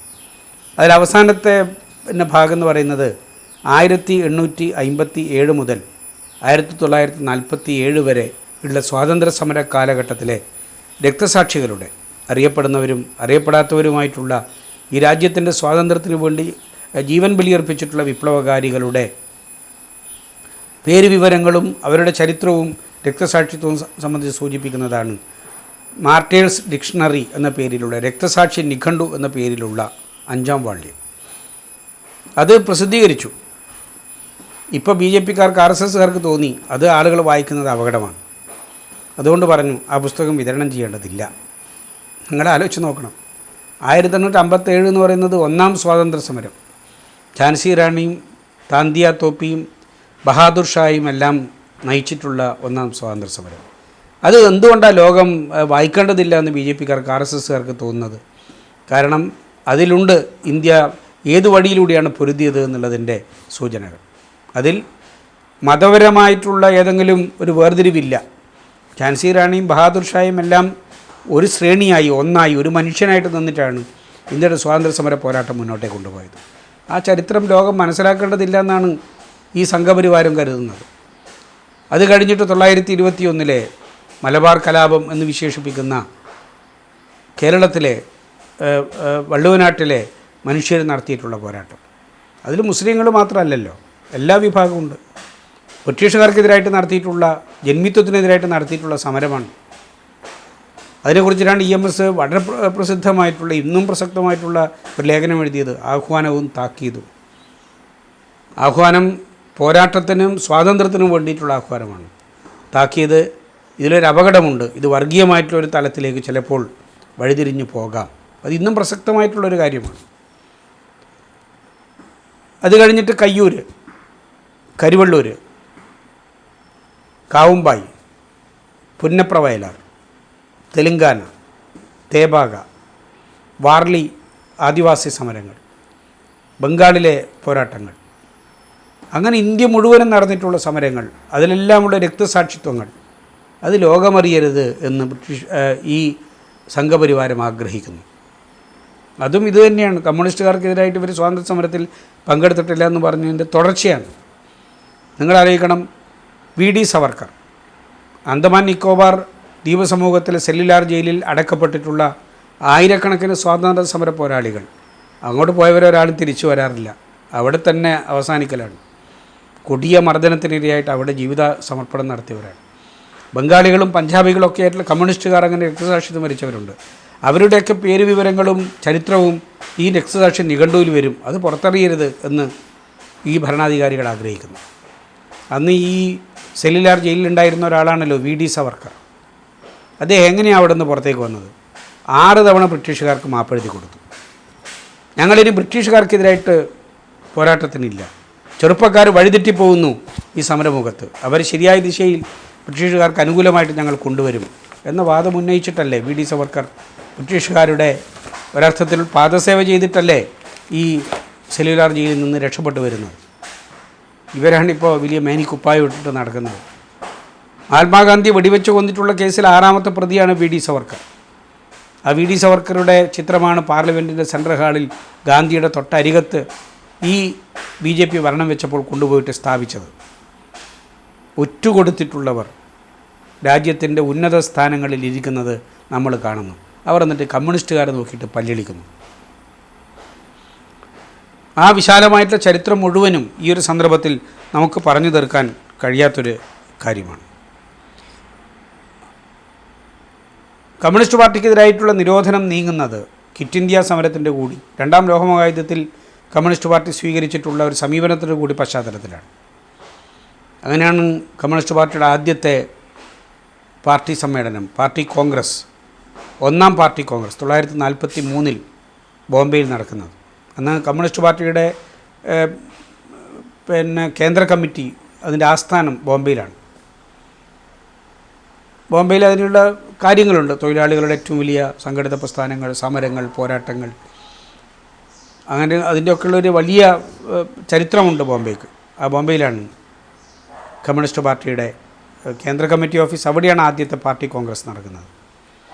പി സുന്ദരയ്യയുടെ വിപ്ലവപാതയിൽ എൻ്റെ യാത്ര എന്ന് പറയുന്ന പുസ്തകം എൻ്റെ ഈ സംസാരം കേൾക്കുന്ന പ്രിയപ്പെട്ട സഖാക്കളൊന്ന് വായിക്കുന്നത് നല്ലതാണ്. തെലങ്കാനയിലെ സമരാനുഭവങ്ങൾ, എന്തുകൊണ്ടാണ് താൻ വിവാഹം കഴിച്ചിട്ടും കുട്ടികളൊക്കെ ഉണ്ടാവണമെന്ന് ആഗ്രഹിക്കാതിരുന്നത്, അതിനെക്കുറിച്ചിട്ടൊക്കെ ഒരു ആത്മവിമർശനത്തോടു കൂടിയാണ് സുന്ദരയ്യ ആ പുസ്തകത്തിൽ രേഖപ്പെടുത്തുന്നത്. 43 കഴിഞ്ഞ് 48 രണ്ടാം കോൺഗ്രസ്. അപ്പോഴത്തേക്കും കമ്മ്യൂണിസ്റ്റ് പാർട്ടിക്കകത്ത് ആശയപരമായിട്ടുള്ള ചില തർക്കങ്ങളുണ്ടായി. ഇന്ത്യയുടെ സ്വാതന്ത്ര്യ സമരത്തെക്കുറിച്ചിട്ടുള്ള നിലപാടെന്തായിരിക്കണം, ഇന്ത്യയിലെ ഭരണകൂടത്തോട് എന്ത് സമീപനം സ്വീകരിക്കണം.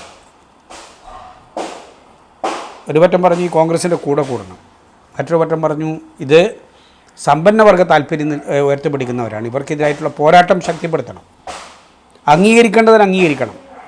പക്ഷേ അടിസ്ഥാനപരമായി മഹാഭൂരിപക്ഷം വരുന്ന മനുഷ്യരുടെ ജീവിതം ചവിട്ടിയരക്കുന്ന നിലപാടാണ് ഈ ഭരണകൂടത്തിൻ്റെ നിലപാട്. അതിനെതിരായിട്ടുള്ള പോരാട്ടമാണ് അനിവാര്യമായിട്ടുള്ളത്. 1948 പാർട്ടി കോൺഗ്രസ്സിൽ വലിയ തർക്കങ്ങളുണ്ടായി. അങ്ങനെയാണ് BT രണദിവെ പാർട്ടി സെക്രട്ടറിയായിട്ട് തിരഞ്ഞെടുക്കപ്പെടുന്നത്. കമ്മ്യൂണിസ്റ്റ് പാർട്ടിയുടെ ചരിത്രത്തിൽ കൽക്കത്ത തീസിസ് എന്നറിയപ്പെടുന്ന സായുധ സമരം നടത്തണം ഇന്ത്യ ഗവൺമെൻറ്റിനെതിരായി എന്നുള്ള കാഴ്ചപ്പാടിലേക്ക് വരുന്നത്. അങ്ങനെയാണ് മുനയംകുന്നൊക്കെ പോലുള്ള പോരാട്ടങ്ങൾ ഉയർന്നു വരുന്നത്. ജന്മിമാരുടെ പത്തായപ്പുരകളിലേക്ക് മാർച്ച് ചെയ്തിട്ട് മനുഷ്യന് ഭക്ഷണം കഴിക്കാനുള്ള കാര്യങ്ങൾ പിടിച്ചെടുക്കുന്നതിന് വേണ്ടിയിട്ടുള്ള നീക്കം നടക്കുന്നത്. ഇങ്ങനെയൊക്കെയുള്ളൊരു ചരിത്രം നമ്മുടെ മുന്നിൽ ഇങ്ങനെ സഞ്ചരിച്ചു കൊണ്ടിരിക്കുന്നുണ്ട്. എല്ലാ ഘട്ടങ്ങളിലും ജനങ്ങൾക്ക് വേണ്ടി, നാടിനു വേണ്ടി നിന്നിട്ടുള്ള മഹനീയമായിട്ടുള്ള പോരാട്ടത്തിൻ്റെ ചരിത്രമാണ് കമ്മ്യൂണിസ്റ്റ് പാർട്ടിയുടെ ഈ ചരിത്രം. ഇതിൻ്റെയൊക്കെ ഒരു പശ്ചാത്തലത്തിൽ വേണം. വലിയ കർഷക പോരാട്ടങ്ങൾ നടന്നു, സമരങ്ങൾ നടന്നു, വലിയ നിലക്ക് ബഹുജന പ്രസ്ഥാനങ്ങൾ വളർന്നു വന്നു. ഈ ഘട്ടത്തിലാണ് ഭാഷാടിസ്ഥാനത്തിലുള്ള സംസ്ഥാനങ്ങൾ, അതിനുവേണ്ടി ഏറ്റവും ശക്തമായിട്ട് വാദിച്ചിട്ടുള്ള പ്രസ്ഥാനം കമ്മ്യൂണിസ്റ്റ് പാർട്ടിയാണ്. വലിയ ത്യാഗങ്ങൾ നടന്നു. ആന്ധ്രയിൽ നിരാഹാരം കിടന്ന് രക്തസാക്ഷിത്വം വരിച്ചതിൻ്റെ ഒക്കെ ചരിത്രം നമ്മുടെ മുമ്പിലുണ്ട്. തിരുവിതാംകൂറും കൊച്ചിയും മലബാറുമായിട്ട് നിൽക്കുന്ന കേരളം മലയാളികളുടെ മാതൃഭൂമിയാണ് എന്ന് ലോകത്തോട് പറയുകയും 1.25 കോടി മലയാളികൾ എന്ന കമ്മ്യൂണിസ്റ്റ് പാർട്ടി ആലോചിച്ച് തയ്യാറാക്കി EMS എഴുതിയിട്ടുള്ള ആ ചെറിയ ലഘുലേഖയിൽ ഏകീകൃത കേരളത്തിൻ്റെ വലിയ കാഴ്ചപ്പാടാണ് കമ്മ്യൂണിസ്റ്റ് പാർട്ടി മുന്നോട്ടേക്ക് വെച്ചത്. അങ്ങനെ കേരളം ഉണ്ടാകുന്നത്, കേരളത്തിൻ്റെ നിർമ്മിതി കമ്മ്യൂണിസ്റ്റ് പാർട്ടിയുടെ കാഴ്ചപ്പാടിന് അനുസൃതമായിട്ടാണ്. കേരളമുണ്ടായി. ആദ്യത്തെ തെരഞ്ഞെടുപ്പ് നടന്നു. 1956 നവംബർ 1 കേരളം പറഞ്ഞു. 57 തെരഞ്ഞെടുപ്പ് നടന്നു. 1957 ഏപ്രിൽ 5 ആദ്യത്തെ കേരള ഗവൺമെൻറ് രൂപീകരിക്കപ്പെട്ടു. അത് കമ്മ്യൂണിസ്റ്റ് പാർട്ടിയുടെ നേതൃത്വത്തിലുള്ള ഗവൺമെൻറ്റാണ് എന്ന് നമുക്കെല്ലാവർക്കും അറിയാം. EMS നയിച്ചിട്ടുള്ള കേരളത്തിലെ ആദ്യത്തെ ഗവൺമെൻറ്. ആ ഗവൺമെൻറ് എന്താ കേരളത്തിൽ ചെയ്തത്? ആ ഗവൺമെൻറ്റിനോട് അന്നത്തെ ജാതി മത വർഗീയ ശക്തികൾ, കോൺഗ്രസ് എല്ലാം സ്വീകരിച്ചിട്ടുള്ള നിലപാടെന്താണ്? അത് ഇന്നും വളരെ പ്രസക്തമാണ്. ആ ഗവൺമെൻറ് ചെയ്തത് എല്ലാവർക്കും വിദ്യാഭ്യാസത്തിന് അവകാശമുണ്ട്. അന്ന് എല്ലാവർക്കും അതുവരെ എല്ലാവർക്കും വിദ്യാഭ്യാസത്തിന് അവകാശമില്ല. സൗജന്യവും സാർവത്രികവുമായിട്ടുള്ള വിദ്യാഭ്യാസം ഒരു മനുഷ്യൻ്റെ അവകാശമാണ് എന്നത് ഇന്ത്യയിൽ ആദ്യമായിട്ട് പ്രഖ്യാപിക്കുന്നത് 57 EMS ഗവൺമെൻറ്റാണ്. പ്രൊഫസർ ജോസഫ് മുണ്ടശ്ശേരി നയിച്ചിട്ടുള്ള വിദ്യാഭ്യാസ വകുപ്പ്. ആ ഗവൺമെൻറ്റാണ് നമ്മൾ കൊയ്യും വയലെല്ലാം നമ്മുടേതാകും പൈങ്കിളിയെ എന്ന സ്വപ്നം നെയ്തിരുന്ന കൃഷിക്കാരന് മുന്നിൽ അവൻ ചവിട്ടി നിൽക്കുന്ന, അവൻ വേർപ്പൊടുക്കുന്ന, അവൻ്റെ ജീവിതം സമർപ്പിച്ചിട്ടുള്ള മണ്ണ്, അവൻ്റേതായി പ്രഖ്യാപിക്കുന്ന കാർഷിക നിയമം കൊണ്ടുവരുന്നതിന് വേണ്ടിയിട്ടുള്ള ശ്രമം നടത്തിയത്. അങ്ങനെ കേരളത്തിലെ ജനങ്ങളുടെ അടിസ്ഥാനപരമായിട്ടുള്ള മുന്നേറ്റത്തിന്, ജീവിതത്തിൻ്റെ ഭദ്രതയ്ക്കുള്ള കാഴ്ചപ്പാട് ഉയർത്തിപ്പിടിച്ചുകൊണ്ടുള്ള ഒരു ഗവൺമെൻറ് കേരളത്തിൽ ഭരണത്തിൽ വന്നു. അത് മുന്നോട്ടേക്ക് പോയി. പക്ഷേ കോൺഗ്രസ്സിന്, ലീഗടക്കമുള്ള വർഗീയ ശക്തികൾക്ക്, ജാതി മതശക്തികൾക്ക് സഹിക്കാൻ പറ്റുന്നതായിരുന്നില്ല അത്. ആ ഗവൺമെൻറ്റിനെ അട്ടിമറിക്കുന്നതിന് വേണ്ടിയിട്ടുള്ള നീക്കങ്ങൾ നടന്നു. ആ നീക്കങ്ങൾക്ക് പിന്നിൽ ആരുണ്ടായിരുന്നു? പിന്നീട് പുറത്തു വന്നിട്ടുള്ള വിവരങ്ങളിൽ നമ്മൾ മനസ്സിലാക്കി. അമേരിക്ക, അതിൻ്റെ ചാരപ്രവർത്തന മേഖലയായിട്ടുള്ള CIA ഈ കേരളത്തിലെ ഗവൺമെൻറ്റിനെ അട്ടിമറിക്കാൻ അന്ന് കോടികൾ അവർ ഒഴുക്കി. അങ്ങനെ കോൺഗ്രസ്സുകാരെ അടക്കം വിലക്കെടുത്തിട്ടാണ് ഇവിടെ വിമോചന സമരം നടത്തി. പണ്ഡിറ്റ് ജവഹർലാൽ നെഹ്റുവിനെ കൊണ്ട് അദ്ദേഹത്തിൻ്റെ ജീവിതത്തിലെ ഏറ്റവും വലിയ തെറ്റ് അന്ന് കോൺഗ്രസ് നേതൃത്വം, ഇന്ദിരാഗാന്ധി ഉൾപ്പെടെ ചെയ്യിപ്പിച്ചു എന്ന് വേണമെങ്കിൽ പറയാം. എല്ലാ ജനാധിപത്യ മര്യാദകളെയും ഭരണഘടനയെയും അട്ടിമറിച്ച് ഭൂരിപക്ഷമുള്ളൊരു ഗവൺമെൻറ്റിനെ പിരിച്ചുവിട്ടു. ഇന്ത്യയുടെ ചരിത്രത്തിലെ ആദ്യത്തെ സംഭവം. വിമോചന സമരത്തിലൂടെ, അന്നത്തെ കേന്ദ്ര ഗവൺമെൻറ്റിൻ്റെ ജനാധിപത്യ കശാപ്പിലൂടെ ആ ഗവൺമെൻറ്റിനെ അട്ടിമറിച്ചു. ഇതാണ് എല്ലാ ഘട്ടങ്ങളിലും ഇടതുപക്ഷ ഗവൺമെൻറ്റുകൾക്കെതിരായിട്ടുള്ള നിലപാട് എന്നതിൻ്റെ ആദ്യത്തെ അനുഭവമാണ് കേരളത്തിൻ്റെ ഈ ഒരു അനുഭവം എന്ന് പറയുന്നത്. പക്ഷേ ചരിത്രം നമ്മളോട് പറയുന്നത് കമ്മ്യൂണിസ്റ്റുകാരെ അങ്ങനെ ഇല്ലാതാക്കാൻ പറ്റില്ല എന്ന് തന്നെയാണ്. 1967 EMSൻ്റെ നേതൃത്വത്തിലുള്ള ഗവൺമെൻറ് വീണ്ടും അധികാരത്തിൽ വന്നു. അന്ന് ഐക്യമുന്നണിയായിട്ടുള്ള സംവിധാനത്തിലൂടെയാണ് കേരളം മുന്നോട്ടേക്ക് പോയത്. പക്ഷേ അതിനകത്തെ രാഷ്ട്രീയ പാർട്ടികളെ പ്രലോഭനം നടത്തി ആ മുന്നണിയിൽ നിന്ന് അടർത്തിയെടുത്ത് 69 EMSൻ്റെ രണ്ടാമത്തെ ഗവൺമെൻറ്റിനെയും അട്ടിമറിച്ചു. ആ ഗവൺമെൻറ്റും പുരോഗമനപരമായിട്ടുള്ള നിലപാടുകൾ, നയ സമീപനങ്ങൾ സ്വീകരിച്ചുകൊണ്ട് മുന്നോട്ടേക്ക് പോയിട്ടുള്ളൊരു കാര്യമാണ്. ആ ഗവൺമെൻറ്റിനെയും ഇല്ലാതാക്കി. അത് കഴിഞ്ഞിട്ട് അടിയന്തരാവസ്ഥയൊക്കെ കഴിഞ്ഞ് പിന്നീട് 80-ലാണ് ഒരു ഗവൺമെൻറ് വരുന്നത്. അന്ന് AK ആൻ്റണിയും KM മാണിയും എല്ലാം ഇടതുപക്ഷത്തിൻ്റെ ഒപ്പം നിന്നു. നയനാരുടെ നേതൃത്വത്തിലുള്ള ഗവൺമെൻറ് ഉണ്ടായി. ആ ഗവൺമെൻറ് സ്വീകരിച്ചിട്ടുള്ള നടപടികൾ നമ്മുടെ മുന്നിലുള്ളൊരു കാര്യമാണ്. അത് സാമൂഹ്യക്ഷേമ പെൻഷനുകൾ പോലുള്ള ഇന്ത്യയിലെ മറ്റൊരു സംസ്ഥാന ഗവൺമെൻറ്റിനും ആലോചിക്കാൻ പറ്റാത്ത കാര്യം കേരളത്തിലെ ഗവൺമെൻറ് നടപ്പിലാക്കാൻ മുന്നോട്ടേക്ക് വന്നു. ആ ഗവൺമെൻറ് പ്രവർത്തനങ്ങൾ എല്ലാ വിഭാഗം ജനങ്ങളുടെയും പിന്തുണയോടുകൂടി മുന്നോട്ടേക്ക് പോകുന്നതിനിടയിൽ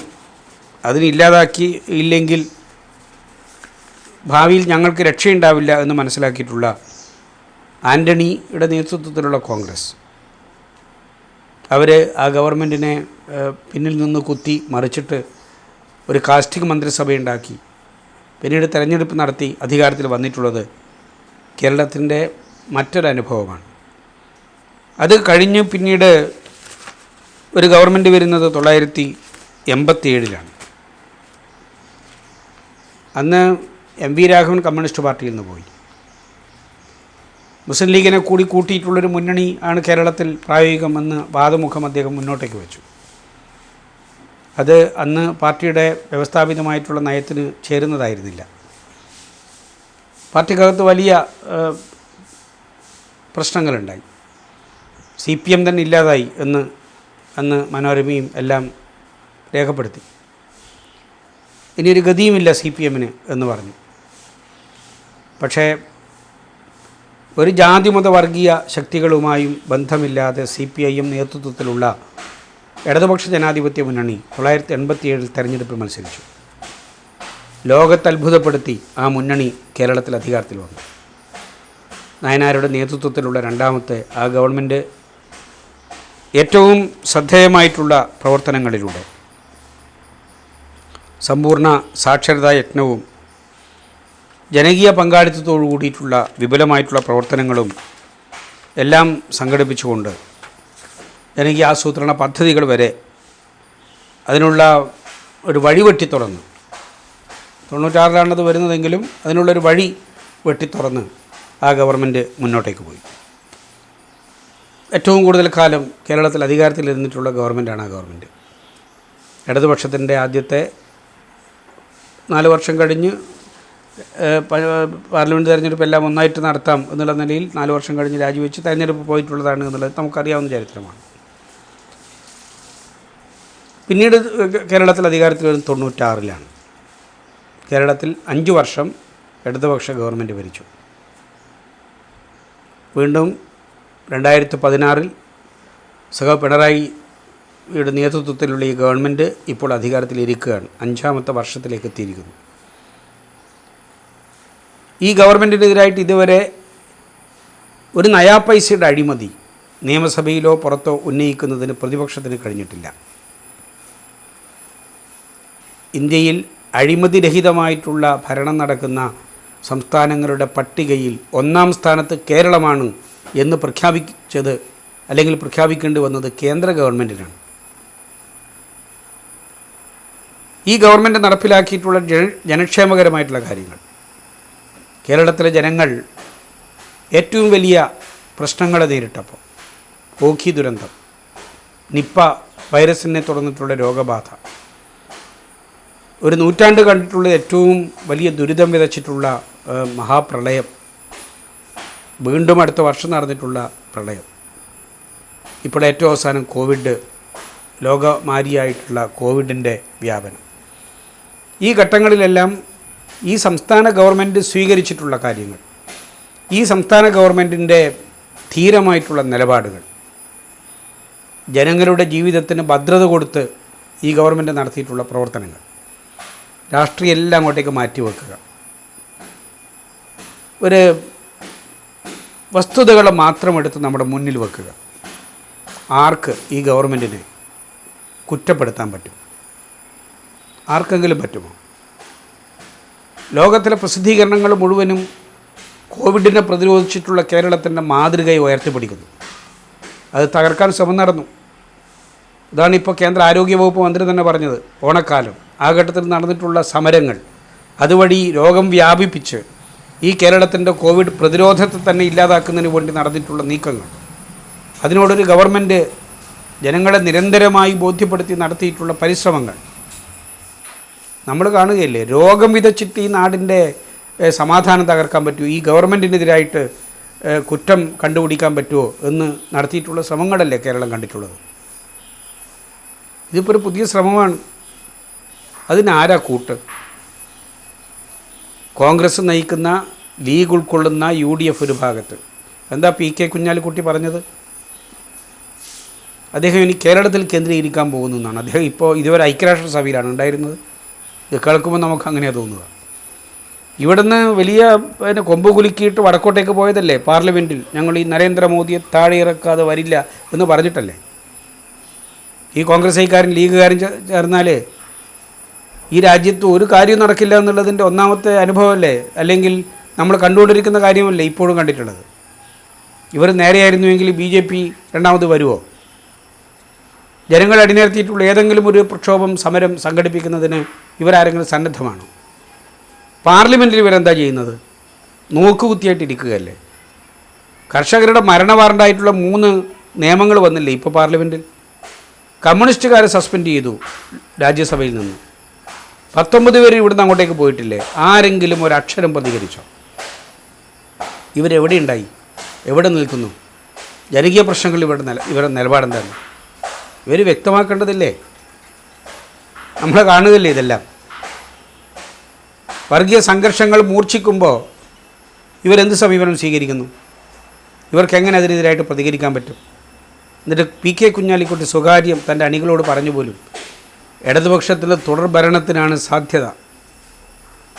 അതുകൊണ്ട് വലിയ അപകടമാണ് വരാൻ വേണ്ടി പോകുന്നത്. വീണ്ടും കേരളത്തിൽ ഇടതുപക്ഷം വന്നാൽ പിന്നെ ലീഗ് ഉണ്ടാവില്ല, ഈ വലതുപക്ഷ മുന്നണി ഉണ്ടാവില്ല. ഏതാ ലീഗ്? 150 കോടി. ഭർത്താവ് ഉപേക്ഷിക്കപ്പെട്ടു പോയിട്ടുള്ള ഒരു സ്ത്രീ ഗതിയില്ലാതെ കോടതിയിൽ പോയി, കോടതി നൽകിയിട്ടുള്ള ജീവനാംശം 8 ലക്ഷം മാസം കൃത്യമായിട്ട് പലിശ തരാമെന്ന് പറഞ്ഞിട്ട് അത് വാങ്ങിപ്പോയിട്ടുള്ള ലീഗിൻ്റെ MLA കാസർഗോഡ്, ഈ കണ്ണൂർ ജില്ലയിൽ ജ്വല്ലറി തട്ടിപ്പ് നടത്തിയിട്ട് 150 കോടി അടിച്ചെടുത്തു. ഇതല്ലേ ലീഗ്? കോളേജ് നടത്താൻ തീരുമാനിച്ചിട്ട് 15 കോടി കൊള്ള ചെയ്തു. ഇതല്ലേ ലീഗിൻ്റെ സമീപനം? പാലാരിവട്ടം പാലം 47 കോടിയുടെ പാലമാണ്. പാലം ഭസ്മമാവുന്നു. അത്ഭുത വിദ്യയാണ് കേരളത്തിൽ നടന്നുകൊണ്ടിരിക്കുന്നത്. ഒരു മടിയില്ലല്ലോ ഇവർക്ക്. ഈ നാടിനെ കൊള്ളയടിക്കുന്നവർ, ഈ നാടിൻ്റെ ഐക്യത്തെ തകർക്കുന്നവർ. എന്നിട്ട് ലീഗിൻ്റെ നേതാവ് അണികളോട് പറയാണ്, ഇനി ഈ ഇടതുപക്ഷം അധികാരത്തിൽ വന്നാൽ ലീഗ് ഉണ്ടാവില്ല. ഈ ലീഗ് ഇല്ലാതിരിക്കുന്നല്ലേ ഈ കേരളത്തിൻ്റെ ഭാവിക്ക് നല്ലത്? ജനങ്ങളാകെ ഈ ശക്തികൾക്കെതിരായിട്ട് നിൽക്കേണ്ടതല്ലേ ഈ കാലഘട്ടത്തിൻ്റെ ഉത്തരവാദിത്വം? കോൺഗ്രസ് ഓരോ ദിവസവും ഒന്ന് BJP-കാരൻ പറയും, അല്ലെങ്കിൽ കോൺഗ്രസ് പറയും. BJP-യുടെ ഒരു കേന്ദ്ര സഹമന്ത്രിയുണ്ട്. സ്വർണ്ണക്കള്ളക്കടത്തിൻ്റെ പിന്നിൽ ആര് എന്നുള്ള ചോദ്യത്തിന് കസ്റ്റംസും എൻഫോഴ്സ്മെൻറ്റ് ഡയറക്ടറേറ്റും NIA-യും എല്ലാം അന്വേഷണം നടത്തിയാൽ യഥാർത്ഥ കുറ്റവാളികളിലേക്ക് എത്തില്ലേ? BJP-യുടെ ചാനലിൻ്റെ തലവൻ ഈ സ്വർണ്ണക്കള്ളക്കടത്ത് നടത്തുന്ന സംഘത്തിൻ്റെ മുഖ്യ ഉപദേഷ്ടാവായിട്ട് നിൽക്കുന്നു എന്നുള്ളതല്ലേ നമ്മൾ കാണുന്നത്? അന്വേഷണം നടക്കുന്നുണ്ടോ ശരിയായ വഴിക്ക്? ഈ സ്വർണം കയറ്റി അയച്ചിട്ടുള്ളവരെ കൊണ്ടുവന്ന് പിടിച്ചിട്ട് നിയമത്തിന് മുന്നിൽ കൊണ്ടുവരാൻ ഇവർ സന്നദ്ധമാകുന്നുണ്ടോ? എന്ത് കള്ളത്തരവും പ്രചരിപ്പിച്ചിട്ട് ഇവരിങ്ങനെ ഇവിടുന്ന് പ്രസ്താവന ഇറക്കും, ഞങ്ങൾ ഇന്നയാളെ കർശനമായിട്ട് നടപടിയെടുക്കാൻ. അപ്പോൾ കസ്റ്റംസുകാരൻ ചില വീട്ടിൽ ചാടി കയറും ആളെ പിടിക്കാൻ. ഇത് കൂട്ടിലിട്ട തത്തയാണ് എന്ന് സുപ്രീം കോടതി പറഞ്ഞത്. തത്തക്ക് തത്തയുടേതായിട്ടുള്ള വിവരമുണ്ട്. അത്രയും വിവരമില്ലാത്ത വിഭാഗമായിട്ട് ഈ അന്വേഷണ വിഭാഗങ്ങൾ മാറ്റി തീർക്കുന്ന നടപടി കേന്ദ്ര ഗവൺമെൻറ് സ്വീകരിക്കല്ലേ? ഈ ഗവൺമെൻറ്റിനെ എങ്ങനെയെങ്കിലും കരിവാരി തിരിച്ചിട്ട് കേരളത്തിലൊരു തുടർഭരണം വരാതിരിക്കുന്നതിന് വഴിയൊരുക്കാൻ പറ്റുമെന്നുള്ള ശ്രമമല്ലേ കേരളത്തിൽ ഈ മലയാളികൾ, ആത്മാഭിമാനബോധമുള്ള മലയാളികൾ? അവർ കാര്യബോധമില്ലാത്തവരാണെന്നാണ് ഇവർ ധരിച്ചു വെച്ചിട്ടുള്ളത്. ഈ സമരാഭാസങ്ങളിലൂടെ ഈ കേരളം വലതുപക്ഷത്തേക്ക് ഒലിച്ചു പോകും എന്ന് ധരിക്കുന്നുണ്ട് എങ്കിൽ ഇവർ വിഡ്ഢികളുടെ സ്വർഗത്തിലാണ് എന്നല്ലാതെ പിന്നെ എന്താണ് പറയാൻ പറ്റുക? നിങ്ങളാലോചിക്കണം. ഇതിനെല്ലാം ഇത്തരം നീക്കങ്ങളെല്ലാം നമ്മൾ കണ്ടുകൊണ്ടിരിക്കുന്നു. 57-ലെ കമ്മ്യൂണിസ്റ്റ് പാർട്ടി ഗവൺമെൻറ്റിനെ അട്ടിമറിച്ചതിൻ്റെ തുടർച്ചയായിട്ട് പുതിയ കാലത്ത് വലതുപക്ഷ ശക്തികളെല്ലാം, അതിൽ UDF, BJP ഐക്യപ്പെട്ടിരിക്കുന്നു. വലതുപക്ഷ മാധ്യമങ്ങൾ ഈ ഗവൺമെൻറ്റിനെ താഴെയിറക്കിയേ പറ്റൂ എന്നുള്ള നിലയിൽ അവർ യുദ്ധപ്രഖ്യാപനം നടത്തിയിരിക്കുന്നു. ഇതിനെല്ലാം എതിരായിട്ടുള്ള അതിശക്തമായിട്ടുള്ള പോരാട്ടമാണ് 100 വർഷത്തെ അനുഭവ സമ്പത്തുള്ള കമ്മ്യൂണിസ്റ്റ് പാർട്ടി ഈ കേരളത്തിലും മുന്നോട്ടേ കൊണ്ടുപോകുന്നത്. കേരളത്തിൽ 1937-ലാണ് ആദ്യത്തെ കമ്മ്യൂണിസ്റ്റ് ഘടകമുണ്ടാകുന്നത്. 1939-ലാണ് പിണറായി പാറപ്പുറത്ത് ഒരു സമ്മേളനത്തിൽ വെച്ച് കമ്മ്യൂണിസ്റ്റ് പാർട്ടി കേരളത്തിൽ രൂപീകരിക്കുന്നത്. P. കൃഷ്ണപിള്ളയെ പോലുള്ള മഹാരഥന്മാരായിട്ടുള്ള നേതാക്കന്മാർ നയിച്ചിട്ടുള്ളതാണ് കേരളത്തിലെ കമ്മ്യൂണിസ്റ്റ് പ്രസ്ഥാനം. ത്യാഗനിർഭരമായിട്ടുള്ള പോരാട്ടത്തിൻ്റെ വഴികളിലൂടെയാണ് ഈ പ്രസ്ഥാനം മുന്നോട്ടേക്ക് വന്നിട്ടുള്ളത്. എത്രയെത്ര രക്തസാക്ഷിത്വങ്ങൾ അഴീക്കോടനെ പോലുള്ള ധീരന്മാരുടെ ജീവാർപ്പണത്തിലൂടെ പടർന്നു പന്തലിച്ചിട്ടുള്ള ഈ കമ്മ്യൂണിസ്റ്റ് പ്രസ്ഥാനത്തെ ഇപ്പോഴും ശാരീരികമായിട്ട് വകവരുത്തിയിട്ട് ഈ പ്രസ്ഥാനത്തെ ഇല്ലാതാക്കാൻ പറ്റുമോ എന്ന ശ്രമം നടക്കുന്നതിൻ്റെ ഭാഗമല്ലേ? 2 മാസത്തിനുള്ളിൽ 4 പേരെ നിഷ്ഠൂരമായിട്ട് കശാപ്പ് ചെയ്ത് ഈ കമ്മ്യൂണിസ്റ്റ് പ്രസ്ഥാനത്തെ ഇല്ലാതാക്കാൻ നടത്തിയിട്ടുള്ള നീക്കങ്ങൾ, ഇതിനെല്ലാം എതിരായിട്ടുള്ള അതിശക്തമായിട്ടുള്ള ജനകീയ മുന്നേറ്റം ഉയർത്തിക്കൊണ്ടുവരേണ്ട ഒരു കാലമാണ് ഈ കാലം. കമ്മ്യൂണിസ്റ്റ് പാർട്ടിയുടെ 100ാം വാർഷികം ആഘോഷിക്കുന്ന ഈ സന്ദർഭം അത്തരമുള്ള പോരാട്ടങ്ങൾക്ക് കൂടി ഈ അനുഭവങ്ങളുടെ മഹാപ്രവാഹം നമുക്ക് കരുത്തു പകരുന്നതാണ്. ആ നിലയിൽ ഈ കാലഘട്ടത്തിൻ്റെ ഉത്തരവാദിത്വം ഏറ്റെടുക്കാൻ എല്ലാവരും മുന്നോട്ടേക്ക് വരണം എന്ന് വിനയപൂർവ്വം അഭ്യർത്ഥിച്ചുകൊണ്ട് ഈ വാക്കുകൾ കേൾക്കുന്ന എല്ലാവരെയും സ്നേഹപൂർവ്വം വിപ്ലവകരമായിട്ടുള്ള അഭിവാദ്യങ്ങൾ എല്ലാവർക്കും അർപ്പിച്ചുകൊണ്ട് ഞാൻ എൻ്റെ വാക്കുകൾ ഉപസംഹരിക്കുന്നു. എല്ലാവർക്കും അഭിവാദ്യം അർപ്പിക്കുന്നു.